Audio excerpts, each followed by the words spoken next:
Welcome back to World Crisis Radio. Yes, the reactionary Republicans say no to additional unemployment insurance. They want to make 3 million Americans destitute in this upcoming holiday season. Nice work, reactionaries. And of course, one of their new young guns, a new raving reactionary from the boondocks, in this case from the Eastern Shore, right out on the Delmarva, Andy Harris, having defeated the incumbent Democrat who was a beneficiary of the Obama hysteria of 2008, was told that he'd have to wait 28 days to get his mandated medical plan from the House of Representatives.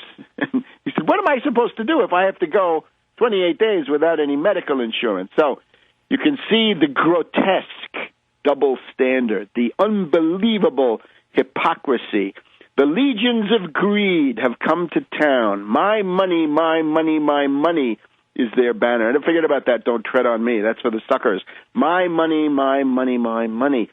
And we're now approaching Thanksgiving. Thanksgiving 2010. It's a grim and sad time. The depression is getting worse. We'll go through some of the symptoms. I can recall in 1994, after the Republicans with Newt Gingrich and a similar gang of reactionary thugs had come in, they immediately began talking about orphanages. They said, well, you know, these foster care programs are too expensive.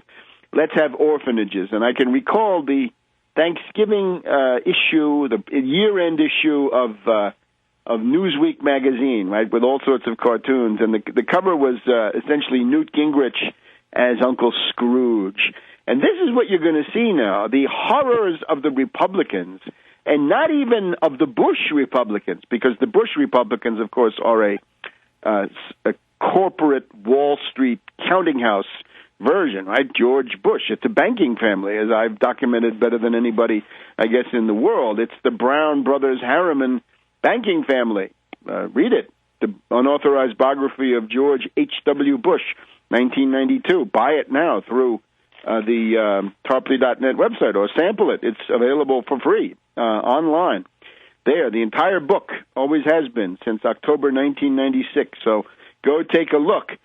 But in those days, this Dickensian cruelty, right, the horrors of the early industrial revolution, that mentality is alive and well in these Republican reactionary thugs and their Tea Party retainers, right, the shock troops. Now, of course, the gutter snipe brigade, as we saw, has been much decimated, right? Miller apparently didn't make it. Bluebeard or Blackbeard or whatever we were going to call him up in Alaska has succumbed to the prim, by now liberal Republican Murkowski. O'Donnell the Witch didn't make it.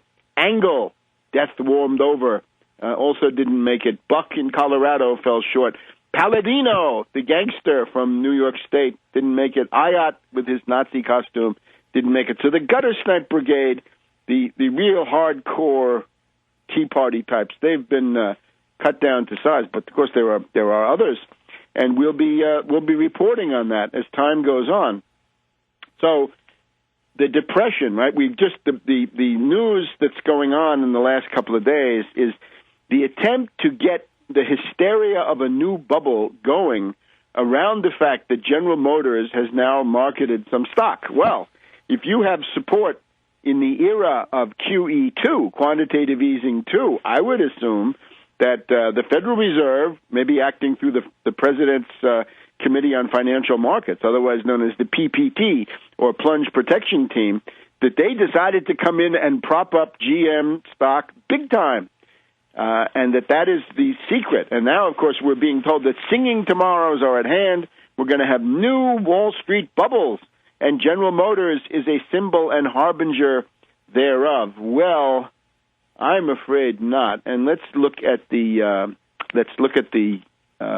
misery that's going on. Right? We've talked about the unemployment, all of that unemployment. Right? The 2.8 million minimally who will lose everything by the end of the year unless something is passed, plus the 3 to 4 million who are already in the ranks of the 99ers, plus the others who have just dropped off the screen. Every one of them is a possible foreclosure. Every one of them is a possible ratcheting down of this entire wretched economic situation, which requires New Deal responses. It requires vigorous recovery measures, not prating infantile pabulum about free markets and all the rest of this limited government, ridiculous in a time of depression when the private sector has been decimated and government economic activity is what's holding up the country. They say, well, let's cut that too, because then my money will be worth more. We're told that California is having a hard time marketing its latest bond issue. The interest rates are high. The demand is low. The bid to cover not so good, at least according to the Wall Street Journal. Other municipalities and jurisdictions have not decided. They've decided not to market $700 million worth of bonds that they were trying to put forward. And we're told here on the verge of Thanksgiving 2010, the tax-exempt municipal bond market is a cold, cold world right now for issuers and taxpayers, says Tom Dresslar, spokesman for the California State Treasurer. California has been in the process of marketing a $10 billion bond issue this week. Well, you can do something with revenue sharing from the federal government if you had a real president and with a New Deal plan. You could save them from the worst. You could also shut down those Fitch, Moody's, and Standard & Poor's, which are corrupt agencies, right? Look at them from the point of view of the RICO statute, and you won't be far wrong. But then there's also the question of a recovery, and then you've got to have a plan for a recovery, and we're not getting it. Obama does not have a plan for recovery. The Republicans have a plan of comprehensive economic sabotage in the name of my money, my money, my money.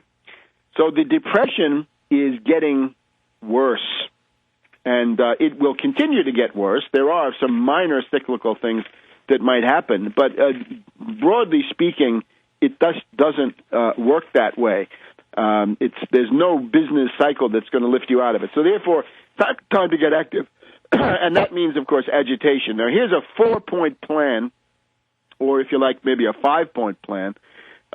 This is essentially an immediate agitational version of the 5-point plan that I have had up on the website for some months now, focusing immediately on the tasks of the moment. First of all, no cuts.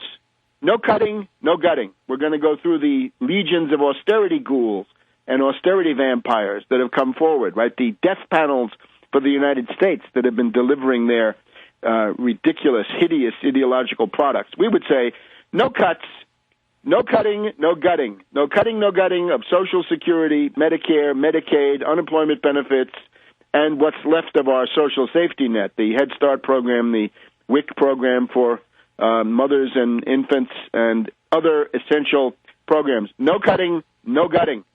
Well, where do you get the money? Easy.